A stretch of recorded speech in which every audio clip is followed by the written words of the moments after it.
आज पुण्यामध्ये आलेला आहात, मात्र गेल्या काही दिवसांपासून राज्यामध्ये शिक्षण व्यवस्थेवरती बरीच टीका केली जाते। शाळाचे दत्तक घेतल्या जाणार आहे त्याचा अजून निर्णय पूर्णपणे झालेला नाही, मात्र त्याच्या आधीच टीका व्हायला सुरुवात झालेली आहे। सुप्रिया सुळे असं म्हणतात की या सरकारला शिक्षणाची दुकानं जी आहे, संस्था ज्या आहेत ते बंद करायचे आणि दारूची दुकानं मोठ्या प्रमाणावरती उघडायची। बघा, राजकारणापासून सगळंच सुटलेलं होतं, फक्त एक शिक्षण क्षेत्र राहिलेलं होतं। तिथं सुद्धा राजकारण करायला सुरुवात झालेली आहे। ह्याच्यासाठी सारखी महाराष्ट्रामधली दुसरी दुर्दैवी बाब असू शकत नाही।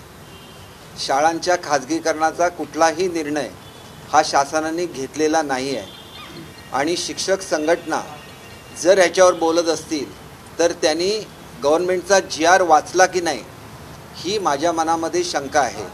एका शिक्षकाला 1-1 लाख रुपये पगार असतो आणि समोरच्या मुलाला बसायला बेंचेस नसतात। त्या ठिकाणी वरून छप्पर गळत असतं, कारण शाळांची संख्या एवढी झालेली आहे की जिल्हा परिषदेला ह्या शाळा मेंटेन करणं अशक्य झालेलं आहे। आणि त्याच्यामुळे शाळांना जो पैसा दुरुस्तीसाठी लागतो हा पैसा देण्यासाठी जर कंपन्या पुढे आल्या तर त्यांनी त्या शाळांचा मेंटेनन्स बघावा, शाळांना चांगल्या त्यांच्या इमारती दुरुस्त कराव्या, मुलांना चांगले कॉम्प्युटर्स द्यावे। आणि हे करणाऱ्या ज्या कंपन्या आहेत त्या आजसुद्धा शिक्षणावर खर्च करतात। फक्त यांचे पैसे हे वेगवेगळ्या NGOजकडे जातात आणि ते जे पैसे आहेत हे NGO वेगवेगळे उपक्रम हे विद्यार्थ्यांसाठी तयार करतात, ज्याचा शिक्षणासाठी खूप मोठा उपयोग होतो असं बिलकुल नाही। काही लोक व्हिडिओज तयार करतात, काही लोक ॲप तयार करतात, काही लोक 5000 मुलांपर्यंत जातात, काही लोक 10,000 मुलांपर्यंत जातात। महाराष्ट्रातल्या मुलांची एकंदर संख्या ही 2 कोटीपेक्षा जास्त आहे। मुलांसाठी जर काय करायचं असेल तर ते सर्व लोकांसाठी एका वेळेला झालं पाहिजे, ही वस्तुस्थिती आहे आणि ही ताकद महाराष्ट्रामध्ये आहे। महाराष्ट्र भारतातलं सगळ्यात मोठं औद्योगिक राज्य आहे आणि या औद्योगिक राज्यामध्ये काम करणाऱ्या कंपन्यांकडे CSRचा मोठ्या प्रमाणात निधी असतो। तो महाराष्ट्राच्या व्यतिरिक्त इतर राज्यांमध्ये सुद्धा खर्च केला जातो। तो जर महाराष्ट्रातल्या या ज्या ग्रामीण भागातल्या शाळांवर खर्च झाला तर निश्चितपणे त्यांचं इन्फ्रास्ट्रक्चर दुरुस्त होऊ शकेल। याच्यामध्ये कुठल्याही खाजगी शाळेचा समावेश नाही आहे। आमच्याकडे जिल्हा परिषद शाळा नंबर 1, 2, 3, 4 अशी त्यांची नावं असतात। जर त्याच्यामागे एखाद्या ट्रस्टचं नाव आलं, ह्याच्यामध्ये स्पष्ट लिहिलेलं आहे की कुठल्याही गुन्हेगारी स्वरूपाच्या कंपन्यांना याच्यामध्ये भाग घेता येणार नाही। त्याच्यामुळे कुठल्या कंपन्यांकडून CSR घ्यावा याच्यासाठी सुद्धा कमिटी आहे। सुप्रियाताई राजकारणासाठी बोलणं योग्य आहे। सुप्रियाताई माझ्या मोठ्या बहिणीसारखा मान आम्ही त्यांना देतो, वयाने माझ्यापेक्षा लहान असल्या तरी। परंतु एक गोष्ट लक्षात घ्या, वाईनवरचा कर कमी करण्याचा निर्णय कोणी घेतला? वाईन सर्वसामान्य मॉलमध्ये विकण्याचा निर्णय कोणी घेतला? त्याला आपण शेतकऱ्यांचा हित म्हणून तो निर्णय घेतला ना। आणि म्हणून कोणाबद्दल काय बोलायचं, कुठे टीका करायची याला मर्यादा आहे। वाईन कंपनीतला कधीही शिक्षण खातं विकलं जाणार नाही। मी स्वतः पालकमंत्री आहे मुंबईचा। मुंबई सगळ्यात मोठा आहे रिअल इस्टेटमध्ये भारतामधल्या। अजून एकाही डेव्हलपरला मी भेटलेलो नाही। आम्ही गरीब लोकांसाठी काम करतो, हे विचार आम्हाला पटत नाही। आणि एवढी वर्ष मी पवारसाहेबांच्याबरोबर काम केलं, त्यांना दीपक केसरकर म्हणजे काय हे निश्चितपणे माहिती आहे। आणि त्याच्यामुळे अशी टीका निदान मी ज्या खात्याचा मंत्री आहे त्याच्यावर तरी करता कामा नये। पॉलिसी चुकल्या माझ्या नाही चुकल्या खाजगी शाळांच्या बाबतीत। आजसुद्धा मी एक कमिटी नेमलेली आहे की खाजगी शाळांना कशा रीतीने मजबूत करता येईल। एक गोष्ट लक्षात घेतली पाहिजे की आज मी ज्याला शाळेमध्ये जायचो, मी चांगल्या घरातला मुलगा असेल तर मी माझी फी भरत असतो। गरीब जो मुलगा असेल तो EBCचा फॉर्म भरायचा आणि त्याचे पैसे शासन भरत होते। ही सिस्टीम कोणी आणली? शिक्षकांचे पगार द्यायची तुम्हीच तर आणली ना। आणि त्याच्यामुळे साधा म्हणजे ज्याला फी भरण्याची कॅपॅसिटी आहे आणि ज्याला सरकारी शाळामध्ये जायचं आहे त्याला सुद्धा चांगलं इन्फ्रास्ट्रक्चर मिळत नाही, कारण त्यांच्याकडे फी येतच नाही। त्यांना येतो काय? शिक्षकांचा पगार येतो, मेंटेनन्ससाठी पैसे येतात, शिक्षकेतर कर्मचाऱ्यांच्यासाठी पगाराला पैसे येतात, पण इन्फ्रास्ट्रक्चरचं काय? शाळामध्ये चांगल्या सुविधा नको का? तिथं फॅन नको का? तिथं चांगलं फर्निचर नको का? तिथं चांगली लायब्ररी नको का? मग ज्यांना पैसे देण्याची ज्यांची कॅपॅसिटी आहे आणि जे पालक स्वतःहून म्हणतात की आमच्याकडून पैसे घ्या, आमच्याकडून इमारतीसाठी निधी घ्या, परंतु तो निधी त्यांना घेता येत नाही. उद्या त्यांचं ऑडिट निघतं. एक जिल्हा परिषदेची उत्कृष्ट शाळा बनवली होती तुमच्या पुणे जिल्ह्यामध्येच, त्याच्यावर वाबळेवाडी ना, त्या वाबळेवाडीवर काय झालं? वाबळेवाडीतल्या त्या शिक्षकावर कारवाई झाली. का कारवाई झाली? तर त्यांनी त्याची शाळा चांगली बनावी म्हणून वेगवेगळ्या कंपन्यांनी निधी दिला, त्याच्यावर केस, त्याला ट्रान्सफर करण्यात आलं. त्याचा काही दोष होता का? त्याने ऑडिटसुद्धा केलेलं होतं. त्यांनी घेतलेल्या पैशाचं ऑडिट केलं होतं. एक रुपया हा त्या शाळेवर खर्च केलेला होता. मग ते जे उदाहरण आहे ते समोर घेऊन जर आम्ही निर्णय घेतला की कंपन्या शाळा सुधारण्यासाठी पैसे देऊ शकतील, ऑफिशियली देऊ शकतील, आणि मग शिक्षकांच्यावर त्याचा दोष नाही येणार. मग ह्या ज्या संघटना आहेत त्यांनी वाबळेवाडीचं जाऊन बघितलं नाही का? वाबळेवाडीतल्या शिक्षकांच्या मागे किती शिक्षक संघटना उभ्या राहिल्या.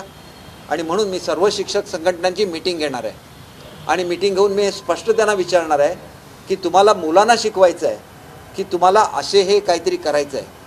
आज मी पहिल्यांदा मंत्री झाल्यानंतर डिक्लेअर केलेलं होतं 1 वर्षाच्या आत शिक्षकांचे सगळे प्रश्न सोडवतील. मी जेवढे प्रश्न सोडवले, महाराष्ट्राचा संपूर्ण इतिहास काढा आणि एवढे पैसे कुठल्याही शिक्षण मंत्र्यांनी शिक्षकांसाठी खर्च केलेले दाखवा. मागणी केलेली प्रत्येक मागणी मान्य केली. केंद्रप्रमुखांच्या जागा रिकामी होत्या, भरती सुरू केली. 30,000 शिक्षकांची भरती केली. टप्पा अनुदानावर शाळांना टप्पा अनुदान मिळत नव्हतं. 1100 कोटी रुपये खर्च करून टप्पा अनुदानावर शाळा आणल्या. शिक्षकांना शासकीय नोकऱ्यांमध्ये संधी मिळत नव्हती, तिथं 50च्या वर शिथिल करा अट म्हणून सांगितली, ती अट शिथिल केली. जे करणं शक्य होतं प्रत्येक गोष्ट. अनेक ठिकाणी तुकड्यांवरचे शिक्षक होते, त्यांना टप्पा अनुदानांवर आणलं.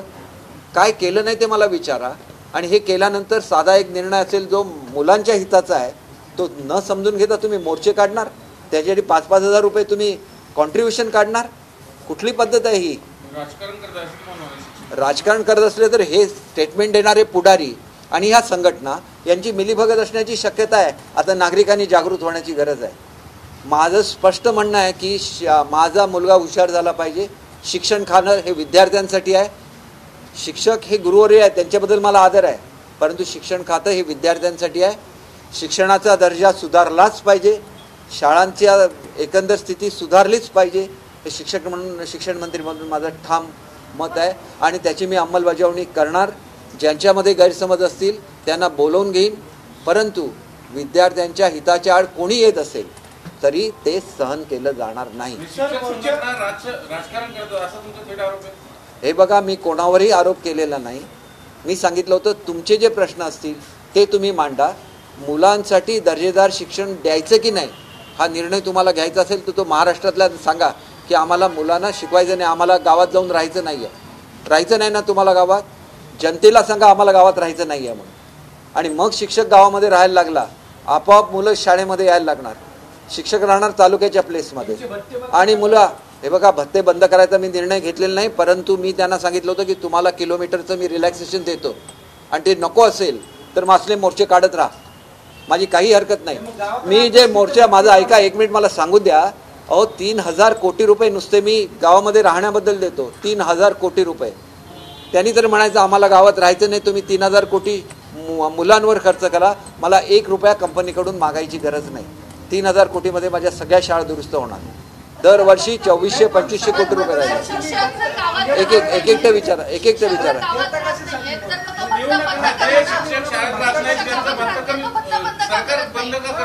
भत्ता बंद करा. आता तुम्हीच मला विचारलं ना, तुम्हाला तळमळ आहे विद्यार्थ्यांच्या शिक्षणाबद्दल. मग हा प्रश्न तुम्ही त्यांना विचारा. तुम्हाला गावात राहायचं नाही, भत्ता घेऊ नका. माझ्याकडे 3,000 कोटी रुपये वाचणार. 3,000 काही लोक राहतात, काही चांगले असतात, ते गावातच राहतात, ते मुलांची सेवा करतात, सगळेच मुलांची सेवा करतात. मी त्याच्याबद्दल कोणावर आरोप करणार नाही. पण त्यांनी हा एक निर्णय घेतला की आम्हाला भत्ता नको, आम्ही तालुक्याच्या ठिकाणी राहतो, आम्ही आमच्या खर्चाने शाळेमध्ये जातो. सगळ्या शाळा मी शासनाच्या खर्चाने दुरुस्त करतो.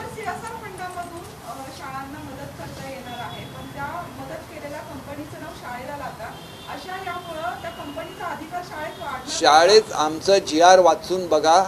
स्कूल कमिटीवर कुठलाही अधिकार नाही. स्कूल कमिटी काम करू शकते. शिक्षकांचा पगार आम्ही देणार आहोत. कुठला? का शक्य होणार नाही? कंपनीला काय करायचं आहे हो तुमच्या शाळेमध्ये ढवळाढवळ करून? ते आपला TV आम्ही दिलेला व्यवस्थित आहे की नाही ते बघणार. मेंटेनन्स झाला पाहिजे. आम्ही टी व्ही दिलेले, अनेक ठिकाणी टी व्ही कुठेतरी गेलेले आहेत. कोणाचं तरी लक्ष पाहिजेच ना शाळेवर. त्यांनी शाळेला चांगल्या बेंचेस दिल्या, त्या कंपनीचा बेंच मोडला, कंपनी त्यांच्यावर केस घालणार. गव्हर्नमेंटला एवढा वेळ नसतो त्यांच्यावर केसेस घालायला, ते दर्जेदारच घेणार. बघा मुंबईमध्ये टॉयलेट बांधून दिले आहेत हिंदुस्तान युनिलिव्हरने. टॉयलेट्स जाऊन बघा केवढ्या सुंदर आहेत, तिथे ATM मशीन्स आहेत, तिथं वॉशिंग मशीन्स आहेत. मग ते का करू शकतात, आमची लोक का करू शकत नाही?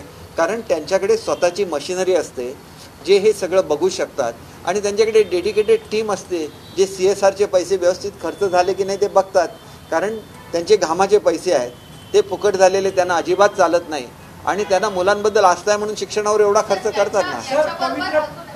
याच्याबरोबर अजून एक प्रश्न, समूह शाळांचा जो काही एक घाट घातला जातो, समूह शाळांचा म्हणजे पुणे जिल्ह्यातल्या मुळशी सारखा तालुका असेल की जो दुर्गम भागामध्ये येतो, किंवा आंबेगाव खेड या भागातले जे आदिवासी जो पट्टा आहे त्या पट्ट्यामध्ये दळणवळणाच्या सोयी सुविधा नाहीये, तिथं पाड्यांवरती शाळा आहेत. मग या शाळा बंद केल्यानंतर त्या विद्यार्थ्यांना शाळेपर्यंत पोहोचण्याची आपण काय जबाबदारी घेणार आहोत, किंवा त्यांनी शाळेत यायचं कसं? या एका कारणामुळे म्हणजे महाराष्ट्रामध्ये अशा अनेक शाळा आहेत की जिथं दळणवळणाच्या सोयी सुविधा नाहीयेत, आणि या शाळा जर आपण समूह शाळा जर करणार असू तर मग त्या विद्यार्थ्यांचं काय? एक गोष्ट मी स्पष्टपणे संपूर्ण महाराष्ट्राला सांगू इच्छितो, सर्व संघटनांना सांगू इच्छितो, एकही शाळा बंद करण्याची ऑर्डर आम्ही दिलेली नाही आहे. मुळात असं आहे की जिथं समूह शाळेमध्ये मुलांना जायचं असेल तिथं त्यांच्या वाहतुकीची सोय ही शासनामार्फत करून दिली जाणार आहे. आणि त्याच्यामुळे तुम्ही बघा, आज जर माझा नातू असेल आणि तो शाळेमध्ये जात असेल आणि मी त्याला सांगितलं की गाडीमधून शाळेत जा, तो नाही म्हणून सांगतो मी माझ्या स्कूल बसमधून जाणार. कारण स्कूल बसमध्ये त्याचे मित्र असतात, सवंगडी असतात, आणि त्याच्यामुळे त्याला त्या स्कूल बसमधूनच जावंसं वाटतं. मग जर शहरामध्ये ही सुविधा आहे तर ग्रामीण भागामध्ये ही सुविधा का नसावी? आम्ही एकही शाळा बंद करणार नाही असं लिहिलेलं आहे त्या GRमध्ये, एकही शाळा बंद करणार नाही. मग तुमचं आंदोलन कशासाठी? मला तर असा प्रश्न आहे की मला आता प्री प्रायमरी करायची आहे, त्याच्यामुळे 5 वर्ग हे प्री प्रायमरीचे असणार. त्या प्री प्रायमरीच्या मुलांना मी दुसरीकडे थोडंच घेऊन जाणार आहे. एक जो मुलांच्या बाबतीत सर्वे झाला तो सर्वे तुम्ही व्यवस्थित वाचून बघा की जर सामूहिक आपल्याला वाचन करायचं असेल तर ही जी एक मुलं आहेत यांचं परफॉर्मन्स हा फक्त 8% आसपास आहे, आणि तोच मोठ्या शाळेमध्ये काम करणाऱ्या मुलांचा 52% आहे. हा प्रत्येक बाबतीत आहे. इंग्रजीच्या बाबतीत प्रोग्रेसमध्ये हेच आहे. म्हणजे मुलांनी 30-30, 40-40% मागे राहायचं, मुलांनी 25%, 50% मागे राहायचं. हा मुलांवर अन्याय नाही का? उद्याची पिढी घडवायची आहे ना. आणि मग तुमचं राजकारण त्याच्यामध्ये काय आहे? मुलं शिक्षकांचे सगळे हे प्रोटेक्टेड आहेत. आज 30,000ची भरती करतोय मी, भरती थांबवली आहे का? मी 100% भरती करतोय 30,000ची. मग तुम्हाला ऑब्जेक्शन नेमकं कशावर आहे? मला प्री प्रायमरी करायचं आहे. सर, पवित्र पोर्टलच्या माध्यमातून अडचणी येतात, अजून 2-3 दिवसाची मुदत वाढवून देण्याची मागणी विद्यार्थ्यांकडून होती, शिक्षक भरती नाही, तर काय?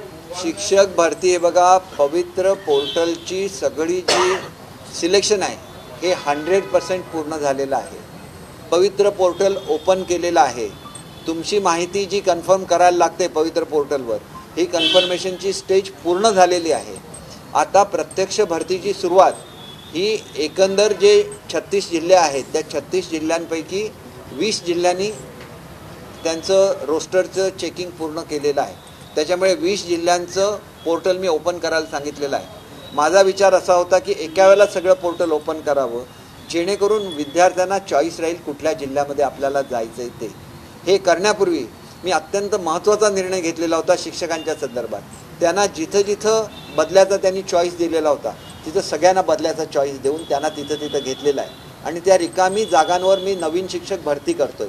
एवढं शिक्षकांसाठी केल्यानंतर साधं येऊन भेटून हे प्रत्यक्षात काय एवढं विचारणं तरी त्यांचं कर्तव्य होतं. विचारलं का? हे बघा, आता 30,000 शिक्षकांची भरती पूर्ण होणार. 1 मिनिटसुद्धा ती भरती थांबवायची माझी तयारी नाही.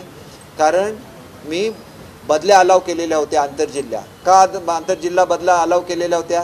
तर आमचं पोर्टलचं काम मे महिन्यामध्ये पूर्ण होणार होतं. त्याला कोर्टाचा स्टे आल्यामुळे पुढे ते 3 महिने गेल्यामुळे अनेक शाळांवर शिक्षक नाही आहेत. कुठल्या मुलाला शिक्षणामध्ये संधी मिळावी म्हणून मी मुलांचं नुकसान करणार नाही, तिथं शिक्षक देणारच 100%. शिक्षक राजकीय प्रश्न आहे का? जो मोर्चा काढला जातो त्या मोर्चेत सरकारला मतदान करणार नाही अशी शपथ घेतली जाते शिक्षकांकडून. हे मी तुम्हाला सांगितलं, हे उत्कृष्ट राजकारणाचा नमुना आहे. अवश्य घ्या. तुमचं ज्या वेळेला पेन्शनचा प्रश्न होता त्याच्यासाठी आम्ही कमिटी नेमलेली आहे. प्रत्येक ह्याच्यावर तुम्ही जर सरकारला धारेवर धरणार असाल तर मी त्या गावागावामध्ये जाऊन जागृती करेन. विद्यार्थ्यांसाठी शिक्षण आहे, शिक्षकांसाठी शिक्षण खातं नाही. शिक्षक हे सरकारी नोकर आहेत आणि सर्व सरकारी नोकरांना जी बंधनं आहेत ती शिक्षकांना सुद्धा आहेत. सरकारी नोकरांना जेवढ्या सुविधा देतो आम्ही शिक्षकांना देतो. मी शिक्षकांचा अतिशय आदर करतो, परंतु अशा रीतीने जर करणार असतील तर आम्हाला जागृती गावागावामध्ये जाऊन करायला लागेल. शिक्षक ज्या गावामध्ये राहणार नाही त्या गावामध्ये सांगायला लागेल की त्यांना आम्ही एवढा भत्ता देतो, त्यांना कंपल्सरी राहायला लावा म्हणून, आणि त्यांनी तिथं राहावं, मुलांना चांगलं शिक्षण द्यावं आणि मोर्चे अवश्य काढावे. मोर्चे हे लोकशाहीचं हे आहे, परंतु मुलांचं आधी शिकवलं पाहिजे आणि नंतर मोर्चे काढले पाहिजे. मुलांवर माझ्या कुठलाही अन्याय झाला तर तो अन्याय तेवढा मी सहन करणार नाही. बाकी गुरुजनांबद्दल मला 100% आदर आहे. आवश्यकता असेल मी वाकून नमस्कार करेन. अहो, संघटना झाल्यामुळे संघटना जर राजकीय पक्षांशी संलग्न व्हायला लागल्या तर मग त्या संघटनेला अर्थ काय राहतो? संघटना ही आपल्या मेंबर्स आहे काय. हे बघा, गणवेशाचे पैसे हे त्या स्कूल कमिटीकडे त्यावेळेलाच ट्रान्सफर केलेले आहेत. बुटाचे आणि सॉक्सचे पैसे सुद्धा त्या कमिटीकडे, म्हणजे त्यांची शिक्षकांची आणि पालकांची मिळून एक कमिटी असते त्याच्याकडे पैसे ट्रान्सफर केलेले आहेत. किती लोकांनी खरेदी केले नाही गणवेश त्याची चौकशी केली जाईल, त्यांच्यावर कारवाई केली जाईल. कारण पैसे पाठवून एवढे दिवस झाल्यानंतर सुद्धा गणवेश, शूज आणि सॉक्स घ्यायला पाहिजे होते. आता आम्ही नवीन धोरण करतोय, त्यानुसार महिला बचत गटांकडून गणवेश शिवून घेतले जातील आणि ते वेळेवर विद्यार्थ्यांना पोचवले जातील. अनेक ठिकाणी मी असं बघितलेलं आहे की विद्यार्थ्यांच्या पाठीमागचा बोजा कमी व्हावा म्हणून आम्ही त्यांना एकच पुस्तक दिलेलं आहे, तरी पण त्याच्यावर सुद्धा अनेक ठिकाणी लक्ष दिलं जात नाही. मुलं आणि 10-20 वह्या घेऊन शाळामध्ये येतात आणि बोजा तेवढाच राहतो. ही जबाबदारी स्वतः शिक्षकांची आहे. मी आता परिषदेला जातोय, तिथे मी या सगळ्या सूचना देईन. मी अजिबात संघटनांच्या विरोधात नाही, मी सगळ्या संघटनांना बोलवून घेईन चर्चेसाठी, परंतु या बाबतीत अतिशय स्ट्रिक्ट आणि सरकारला मतदान करणार नाही असं म्हणणं म्हणजे याचा अर्थ याच्यामागे कुठला तरी राजकीय पक्ष आहे, हा 100% लक्षात घ्या. आणि अशा तऱ्हेने करण्यापेक्षा विद्यार्थ्यांच्या क्वालिटी एज्युकेशनवर अधिकचं लक्ष हे शिक्षकांनी केंद्रित करावं, मुलांसाठी चांगलं काम करावं. माझ्या 100% शुभेच्छा त्यांना आहेत आणि त्यांचा प्रत्येक प्रश्न सोडवण्यासाठी शिक्षण मंत्री म्हणून मी कटिबद्ध आहे. राजकीय प्रश्न आहे दोन. उद्धव ठाकरेंनी काल समाजवादी पार्टीशी युती केली. उद्धव ठाकरे असं म्हणतात की पंतप्रधान नरेंद्र मोदी स्टेडियममध्ये पाकिस्तानच्या खेळाडूंवरती फुलं टाकण्यात आली, मात्र माझ्यावरती टीका करण्यात येते. जर मी समाजवादी पार्टीशी युती केली तर बिघडलं का? हे बघा, त्यांना आता पाकिस्तानवर बोलण्याचा काय अधिकार आहे का? त्यांना हिंदुत्वावर बोलण्याचा अधिकार आहे का? स्टॅलिनच्या मुलांनी हिंदुत्वाबद्दल वाटेल तसं बोलले आणि त्यांना जर काय बोलत नसतील तर त्यांना कुठल्याही पक्षाबरोबर, त्यांनी अगदी समाजवादी पक्षाबरोबर जरी युती केली तरी त्यांना तो आता अधिकार आहे, कारण त्यांनी हिंदुत्व सोडलेलं आहे. त्याच्यामुळे उघड आहे की ज्यावेळेला स्टॅलिनचा मुलगा बोलला, स्टॅलिन तर आपला कोण नाही आहे. भले तुम्ही राहुल गांधीला घाबरत असाल म्हणून तुम्ही राहुल गांधी बोलले स्वातंत्र्यवीर सावरकरांच्याबद्दल, त्याच्याबद्दल तुम्ही घाबरला असाल, पण स्टॅलिनच्या मुलाला घाबरण्याचं कारण काय? हा पॉवरफुल महाराष्ट्र आहे. महाराष्ट्रातल्या लोकांनी स्टॅलिनच्या मुलाला जर घाबरायला लागले तर महाराष्ट्रात आणि बाळासाहेबांचं काय? बाळासाहेबांनी हा सन्मान जागृत केला. आज नवरात्र सुरू झालेली आहे. मी तुम्हाला सांगतो, वैष्णोदेवीला पहिला मान हा शिवसेनेचा आहे बाळासाहेबांच्यामुळे. कारण वैष्णोदेवीची ज्या वेळेला यात्रा थांबवली अतिरेक्यांनी त्यावेळेला हजला जाणारी विमानस्वा थांबवली बाळासाहेबांनी. त्यांनी काय सांगितलं की माझ्या कुठल्याही धर्माला विरोध नाही, परंतु तुम्ही आमची यात्रा चालवणार आणि तुमची यात्रा मात्र चालू राहणार असं मी व्हायला देणार नाही. सगळ्यांना समान न्याय मिळाला पाहिजे. दुसऱ्या दिवशी वैष्णोदेवीची यात्रा सुरू झाली आणि म्हणून ह्याला बाळासाहेब म्हणतात, याला हिंदुत्व म्हणतात. हिंदुत्व म्हणजे कोणावर टीका करणं म्हणजे हिंदुत्व नाही, परंतु जे हिंदूंचे अधिकार आहे ते सुद्धा तेवढ्याच ताकदीने दाखवणं याला बाळासाहेब म्हणतात. आणि म्हणून आमच्यासारखी लोक बाहेर पडली, ज्याला काँग्रेसच्या समोर अनेक लोकांनी लोटांगणं घालायला सुरुवात केली. ज्या वेळेला स्वातंत्र्यवीर सावरकरांना ज्या राहुल गांधींनी वाटेल ते बोललं, त्यांना जाऊन मिठी मारायला सुरुवात केली, त्यावेळेलाच लोक बाहेर पडली ना. लोक अशीच बाहेर नाही पडत. लोकांना अजून स्वाभिमान आहे, महाराष्ट्राला अजून स्वाभिमान आहे. आणि त्याच्यामुळे मला एवढंच सांगायचं आहे की मोदींवर टीका करायचं सोडून द्या. तिथं ज्याला खलिस्तानवाद्यांनी आपलं ह्याच्यावर दूतावासावर हल्ला केला, त्यांनी बंद करून टाकले कॅनडाबरोबरचे संबंध. त्यांना भारताचा अभिमान आहे. खेळाडू म्हणून कुठल्या खेळाडूचं स्वागत होत असेल तर ते खेळाडू म्हणून झालेलं आहे, पाकिस्तान म्हणून नाही. आणि बाळासाहेब होते, त्यांची जी हिंमत होती की पाकिस्तानबरोबर सामना करायचा नाही. आज जर तुम्ही बरोबर असता आणि म्हटलं असतं तर बाळासाहेबांचं मोदी साहेबांनी 100% ऐकलं असतं. एवढे मोदी साहेबांना देशाभिमान आहे आणि त्यांना देशाभिमान शिकवण्याची काहीही गरज नाही आहे. कुठल्या आज एका शत्रूला आपल्या विरुद्ध वाईट नजरेने बघायची हिंमत नाही आहे भारताकडे. आणि हे फक्त मोदी साहेबांनी घडवलं. मेक इन इंडियामधून आपली शस्त्रास्त्र तयार केली, म्हणून भारत आज एवढा पॉवरफुल झालेला आहे. आणि त्या मोदी साहेबांवर तुम्ही काही बोलणार, तुम्ही करा ना समाजवादी बरोबर. शिवसेना आणि राष्ट्रवादी जास्त मोदींचा उदो करते. आणि त्याला जोडून एक प्रश्न, मला एका वेळेला संजय राऊत असं म्हणतायत एका वेळेला एक प्रश्न विचारा ना, आणि एक प्रश्नाचं उत्तर घ्या, मग दुसरा प्रश्न विचारा. त्याने पहिला प्रश्न विचारला जरा युती तुटली म्हणून गुजरातला सामना झाला का भारत पाकिस्तान? हे बघा, मी तुम्हाला एक गोष्ट सांगू. ज्याला युती होणार होती, उद्धव साहेब ठरवून आले दिल्लीला जाऊन की ताबडतोब महाराष्ट्रामध्ये युती करतो, त्यावेळेला ह्या संजय राऊतनेच ही बातमी नेऊन अजित पवार आणि शरद पवारांना सांगितलेली होती. आणि ह्याचा आता तटकरेंनी खुलासा केलेला आहे. आता तरी खरं बोला, खरं बोला ना. युती तुटली म्हणून गुजरातमध्ये भारत पाकिस्तान सामना झाला का? भारत पाकिस्तान कसं आहे बघा, प्रत्येक ठिकाणी कुठलं सेमीफायनल होणार, कुठे फायनल होणार, त्याच्यामध्ये कोण येणार हे काय अगोदर ठरलेलं नसतं. डेट्स ठरलेले असतात, त्याप्रमाणे ते सामना. आता समजा भारत विजयी झाला तर भारत पुढच्या ह्याच्यामध्ये आपली टीम येणार ना, त्यांची टीम येणार नाही. ही काय ती क्रिकेटची पद्धत आहे. मी क्रिकेटमधला एक्सपर्ट नाही, मी स्वतः क्रिकेट खेळत होतो. उद्धव ठाकरे युती तोडायला तयार होते. 100% तटकरेंच्या सुद्धा ह्याच्यामध्ये आलेला आहे. आणि मी स्वतः त्याच्यामध्ये मध्यस्थी केलेली होती. आणि त्याच्यामुळे मला 100% माहिती आहे की मुंबईत आल्याबरोबर 15 दिवसाच्या आत युती पुनर्प्रस्थापित होणार होती. वेळ मागून घेण्यात आला आणि त्याच्यामध्ये कोण खलनायक होता हे आम्हाला कळलं नाही. परंतु आता तटकरेंनी खुलासा केला की संजय राऊत हे उद्धव साहेबांना न विचारता ही बातमी त्यांनी राष्ट्रवादीपर्यंत पोचवली. आणि कदाचित त्याच्यामुळे युती होऊ शकलेली नसली तर त्याच्यामध्ये संजय राऊतांचा खूप मोठा रोल आहे. नाही, मी कोणाला असं बोलत नाही. कोणाला ज्या वेळेला अजितदादा, त्यानंतर चव्हाण साहेब आणि उद्धव साहेब दिल्लीला गेलेले होते, दोघांना बाहेर ठेवून ज्याला आतमध्ये मीटिंग झाली त्यावेळेला हे ठरलेलं होतं 100%.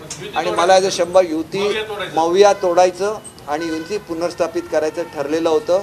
त्याच्यानंतर मला माहिती नव्हतं की कोणी जाऊन ही बातमी पवारसाहेबांना दिली, कारण त्याच्यानंतर कळलं की संजय राऊत भेटायला आले होते अजितदादांना, आणि त्याला त्यांनी ही बातमी सांगितली की आता युतीचं पुनर्स्थापना होणार आहे. आणि त्याच्यामुळे काही घडलं असेल आणि त्याच्यामुळे ते कसं झालं.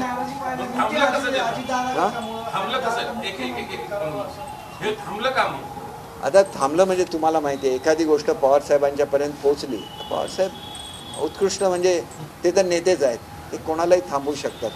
परंतु उद्धव साहेबांच्या, हे बघा तुम्ही एक गोष्ट लक्षात घ्या, हे सर्वसामान्य शिवसैनिकांपर्यंत पोहोचलं पाहिजे.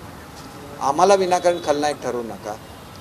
हा प्रेशर उद्धव साहेबांवर होता की आपण हिंदुत्वाबरोबर गेलं पाहिजे, आपण आपल्या मित्रपक्षाबरोबर गेलं पाहिजे. त्याप्रमाणे मोदी साहेबांनी अतिशय चांगला रिस्पॉन्स दिला. आणि मोदी साहेबांच्याकडे ज्या ज्या वेळेला बाळासाहेबांचं नाव घेतलं जायचं त्यावेळेला ते भावनाविवश होत होते. एवढं प्रेम ते बाळासाहेबांवर त्यावेळेला करत होते, अजूनही करतात. परंतु बाळासाहेबांच्या ह्या विचाराची कदर उद्धव साहेबांनी ठेवायला पाहिजे होती.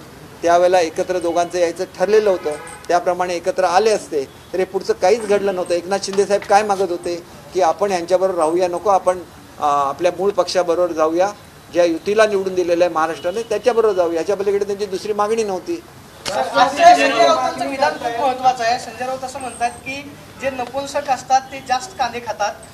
एकनाथ शिंदे, अजित पवार हे जास्त कांदे खाणारे आहेत. भाजप जेवढा मोदींचा गवगवा करत नाही तेवढे मोदींचा गवगवा करताना पाहायला मिळतात. हे बाटगे आहेत. अशा शब्दांमध्ये जर संजय राऊत बोलत असतात तर काय उत्तर देणार? संजय राऊत आतापर्यंत संपादक होते, ते डॉक्टर आहेत हे आता मला कळलं. कांदा कशाला खातात, अमुक कशाला करतात, लोकांना वाईट बोलतात इथपर्यंत मला माहिती होतं. पण तुम्ही जो शब्द उच्चारला तो उच्चार मी करू शकत नाही. कारण मी तुम्हाला सांगतो की मी ट्रान्सजेंडरच्या मिटिंगला गेलो होतो. त्यांनासुद्धा इक्वल राईट्स मिळाले पाहिजेत. ह्याच्यासाठी मी स्वतः पत्र लिहिलेलं आहे मुख्यमंत्र्यांना. त्यांना सरकारी नोकऱ्यांमध्ये संधी मिळाली पाहिजे. त्याच्यामुळे कुठलाही मनुष्य हा बरा असतो वाईट असतो असं म्हणण्याचं कारण नाही. परंतु असं खालच्या दर्जाचा विचार महाराष्ट्रामध्ये कधी केला जात नाही. संजय राऊतने ही नवीन परंपरा महाराष्ट्रामध्ये आणलेली आहे. त्यांचे विचार त्यांना लखलाप हो. सर, मीरा बोरवणकर यांनी अजित पवार यांच्यावर गंभीर आरोप केलेला आहे. 2010 साली ज्यावेळेस अजितदादा हे पुण्याचे पालकमंत्री होते आणि मीरा बोरवणकर या पुण्याच्या पोलीस आयुक्त होत्या, येरवडा येथील जो एक भूखंड आहे, सरकारी जमीन आहे, ती त्या बिल्डरला देण्याचा घाट यामध्ये घातला जात होता. अजित पवारांनी त्या पोलीस आयुक्तांवर त्यावेळेस सही करण्यासाठी दबाव आणलेला होता, पण त्यावेळेस त्यांनी नकार दिला आणि त्यानंतर त्यांची बदलीही झाली. असं एक त्यांनी पुस्तकामध्ये गौप्यस्फोट केलेला आहे. अजित पवारांनी ही सगळी सरकारी जमीन आहे ती एका बिल्डरच्या घशात घालण्याचा घाट घातला होता. हे बघा, मी आपल्याला एक गोष्ट सांगतो. प्रत्येक गोष्टीवर आपण कॉमेंट करायचे नसतात आणि ज्या गोष्टीची माहिती नाही त्याच्याबद्दल अजिबातच कॉमेंट करायच्या नसतात. मीरा बोरवणकर निश्चितपणे पोलीस कमिशनर आहे. पोलीस डिपार्टमेंटची त्यांना सगळी माहिती असू शकते. परंतु रेव्हेन्यू डिपार्टमेंटला हे प्रकरण काय आहे हे तंतोतंत माहिती असू शकतं. कारण पोलिसांची जमीन कुठली आहे हे सुद्धा रेव्हेन्यू डिपार्टमेंटला दाखवून द्यायला लागतं, त्या ठिकाणी पोलीस डिपार्टमेंटला. आणि ज्या वेळेला कुठलीही जमीन ट्रान्सफर करायची असेल तर ते रेव्हेन्यू डिपार्टमेंटच करू शकतं. ते करणं आवश्यक आहे की नाही, ती परिस्थिती काय होती याच्या संदर्भातला खुलासा हा आपण दादांच्याकडे, तर दादा तुम्हाला वस्तुस्थिती सांगू शकतील. वस्तुस्थिती माहिती नसताना एखादी गोष्ट सांगायची. आता माझ्याकडे समजा एखादी ह्यांचं ट्रेनिंग सेंटर बांधायचं होतं पोलिसांसाठी, तर मी दुसऱ्या डिपार्टमेंटची म्हणजे स्किल डेव्हलपमेंट डिपार्टमेंटची जागा घेतली आणि ती पोलीस खात्याला दिली. हे त्या परिस्थितीमध्ये तिथं काय काय परिस्थिती असते हे मी आज सांगू शकत नाही. तिथं त्याच्या बदली जागा दुसरी दिली होती का, अधिक मोठीची जागा देऊ केलेली होती का, किंवा कोणत्या परिस्थितीमध्ये अशी ट्रान्सफर झालेली असेल किंवा त्यांची ट्रान्सफर ह्याच कारणामुळे झाली असेल असं सांगता येणार नाही. कारण लँड ट्रान्सफर करणं हा रेव्हेन्यू डिपार्टमेंटचा अधिकार आहे आणि त्यांचा तो अधिकार ते वापरू शकतात. त्याच्यामुळे त्याच्यासाठी एखाद्या कमिशनरची बदली करायला लागते हे मला स्वतःला पटत नाही. आणि एखादी गोष्ट घडली असेल तर ते पुस्तकामध्ये लिहित असताना त्यांचा आणि काहीतरी वाद झाला असेल त्याच्यामुळे त्यांनी लिहिलं असेल. त्या एक चांगल्या अधिकारी आहेत, त्यांची कारकीर्द चांगली राहिलेली आहे. त्या रिटायर झाल्यानंतर आम्ही त्यांना शुभेच्छा देतो. आणि त्यांचा आणि दादांच्या संदर्भात काही वाद झालेला असेल तर दादा त्याचं उत्तर देण्यासाठी सक्षम. चौकशी झाली पाहिजे का सर? या प्रकरणाची चौकशी झाली पाहिजे का? आता तुमचं सरकार आहे. हे बघा, तुम्ही सरकार, दादा पार्ट आहेत ना सरकारचे, ते मंत्री आहेत, तुम्ही त्यांना विचारू शकता. हा प्रश्न तुम्ही मला का विचारता? हा प्रश्न आहे. यांच्या मागण्यांचा विचार सरकार कशा पद्धतीने करते? जर मराठ्यांच्या मागण्या पूर्ण झाल्या तर ओबीसी नेते दुखावले जातील, तर सरकार यातनं मध्य कसा साधणार आहे? काय नक्की? हे बघा, मी आपल्याला एक गोष्ट सांगतो. प्रत्येकाचं आयुष्य हे बहुमोल असतं. ज्याप्रमाणे शासनाला जर निर्णय घ्यायचा नसता तर शासनाने आरक्षण दिलंच नसतं. आरक्षण दिलं ते हायकोर्टामध्ये टिकलं, सुप्रीम कोर्टामध्ये टिकलं नाही, तरी सरकारला दोष देणं किती योग्य आहे याचा विचार केला पाहिजे. हे आरक्षण कसं टिकावं या दृष्टीने त्यांनी सरकारला मार्गदर्शन केलं तर मला अतिशय आनंद होईल. परंतु सध्यासुद्धा ओपन कॅटेगरीला 10% EWS रिझर्वेशन आहे. OBCमध्ये जाऊन जेवढं रिझर्वेशन मिळणार त्याच्यापेक्षा जास्त रिझर्वेशन हे सध्या आहे अस्तित्वामध्ये. OBCमध्ये एकूण 170 जागा आहे, 170 की 190 कितीतरी जाती आहेत. त्याच्यामध्ये 191 जाती गेली तर त्याच्यामध्ये सगळं त्यांच्यामध्येच डिव्हिजन होणार. एवढ्यामध्ये तो जे काय 15-17% असेल त्याच्यामधून तो भाग प्रत्येकाला मिळणार म्हणजे त्यांच्या मेरिटप्रमाणे. परंतु आज उरलेल्यामध्ये 80% 70% तरी मला वाटतं की मराठा समाज असावा आणि त्याला जे 10% आरक्षण आहे त्या आरक्षणापासून ते वंचित होणार आहे. त्याला त्यांना जो काही निर्णय घ्यायचा तो त्यांनी विचार करून घ्यावा. आणि ह्याच्यामध्ये मराठा समाजाचं हित आहे की नाही हे बघावं. हे मी तुम्हाला मुद्दाम का सांगतो तर मी एज्युकेशन खात्याचा मंत्री आहे. माझ्याकडे 30,000ची भरती चालू आहे. अनेक जिल्ह्यांमध्ये ओपनच्या जागा शिल्लक नव्हत्या, कारण अधिकाऱ्यांनी आलेला प्रत्येक ट्रान्सफरचा मनुष्य ओपनमध्ये टाकला. एका जिल्ह्यामध्ये मी 200-200, 300 जागा ओपनच्या क्रिएट करून घेतल्या. आज त्या ठिकाणी EWSचं हे मिळालं आरक्षण, तर मराठा किंवा त्यांच्याबरोबर असलेल्या इतर ओपनच्या जातींना त्या आरक्षणाचा लाभ मिळू शकेल. नाहीतर ते त्या लाभापासून वंचित झालेले होते.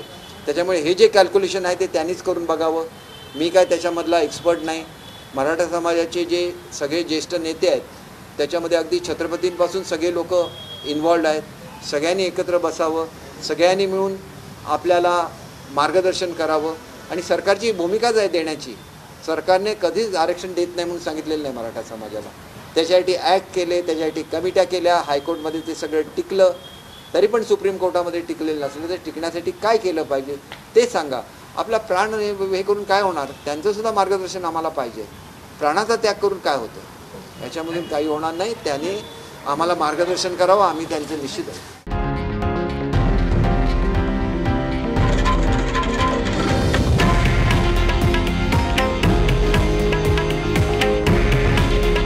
हे आहे देशातील नंबर 1 न्यूज नेटवर्क आणि आपण पाहत आहात TV9 मराठी.